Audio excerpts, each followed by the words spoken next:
So in this question, we are given two operators, A and B, and we are supposed to find what the product of AB and BA is. So let's start with AB, the product of execute.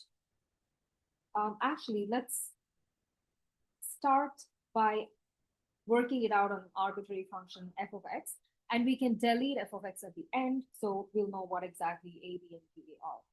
So that will be x cubed times derivative of f of x.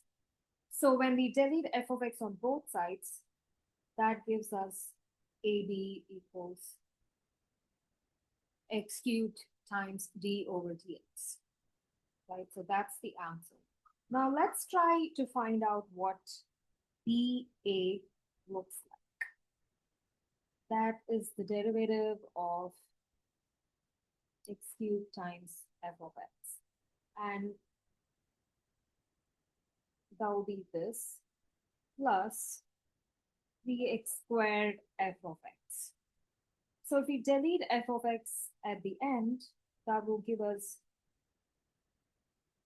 BA to be equal to x cubed um, d over dx plus 3x squared. This multiplies whatever function we're looking at. And from these answers, we can see that A and B are not commutative. That's not a part of the question, but it's just an interesting observation to make when we're computing AB and BA anyway.